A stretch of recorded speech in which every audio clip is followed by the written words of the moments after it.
11 novembre 1975. Hier, j'étais dans le métro et j'entends deux dames dire « T'as vu encore ces juifs avec leurs histoires à l'ONU ?» Quels emmerdeurs. C'est vrai, nous sommes des emmerdeurs. Ça fait des siècles qu'on emmerde le monde.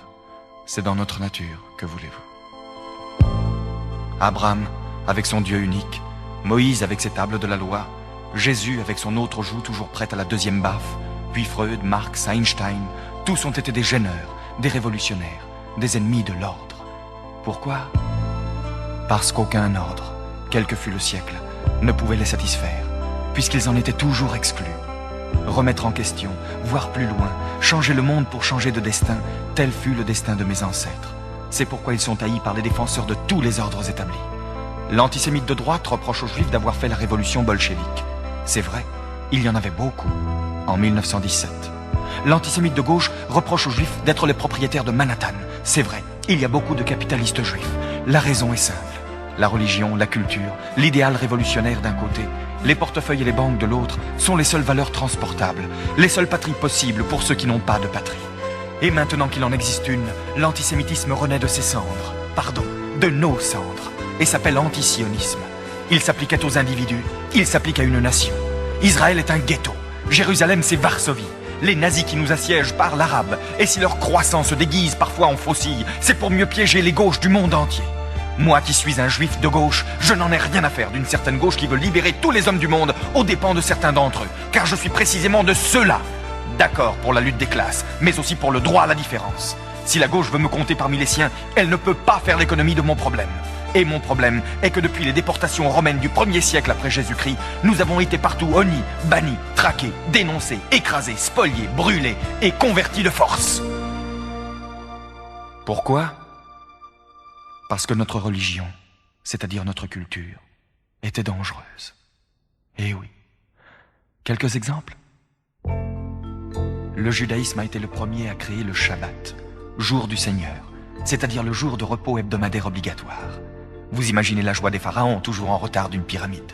Le judaïsme interdit l'esclavage. Vous imaginez la sympathie des Romains, les plus importants grossistes de main-d'œuvre gratuite de l'Antiquité. Il est dit dans la Bible, « La terre n'appartient pas à l'homme, mais à Dieu ». De cette phrase découle une loi, celle de la remise en question automatique de la propriété foncière tous les 49 ans. Vous voyez l'effet d'une loi pareille sur les papes du Moyen-Âge et les bâtisseurs d'empire de la Renaissance. Il ne fallait pas que les peuples sachent. On commença par interdire la Bible.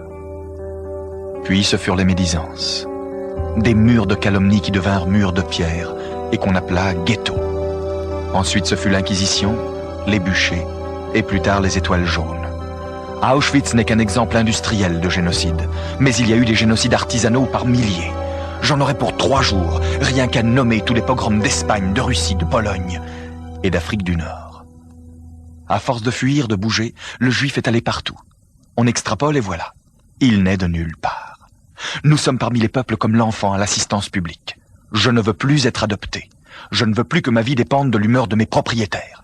Je ne veux plus être un citoyen locataire. J'en ai assez de frapper aux portes de l'histoire et d'attendre qu'on me dise « entrez ». Je rentre et je gueule. Je suis chez moi sur Terre. Et sur Terre, j'ai ma terre. Elle m'a été promise, elle sera maintenue. Qu'est-ce que le sionisme ? Ça se réduit à une simple phrase. L'an prochain à Jérusalem. Non, ça n'est pas un slogan du Club Méditerranée. C'est écrit dans la Bible, le livre le plus vendu et le plus mal lu du monde.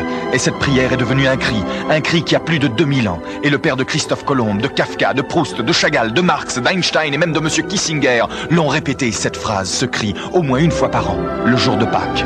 Alors, le sionisme c'est du racisme ? Faites-moi rire.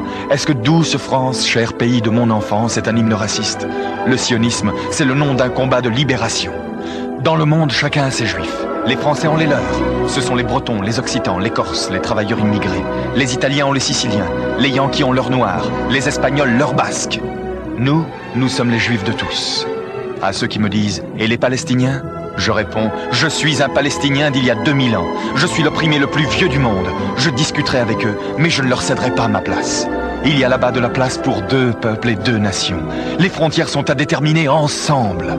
Mais l'existence d'un pays ne peut en aucun cas exclure l'existence de l'autre. Et les options politiques d'un gouvernement n'ont jamais remis en cause l'existence d'une nation, quelle qu'elle soit. Alors pourquoi Israël ? Quand Israël sera hors de danger, je choisirai parmi les Juifs et mes voisins arabes ceux qui me sont frères par les idées.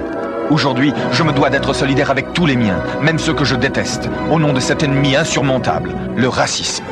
Descartes avait tort. Je pense donc je suis, ça ne veut rien dire. Nous, ça fait 5000 ans qu'on pense, et nous n'existons toujours pas. Je me défends, donc je suis.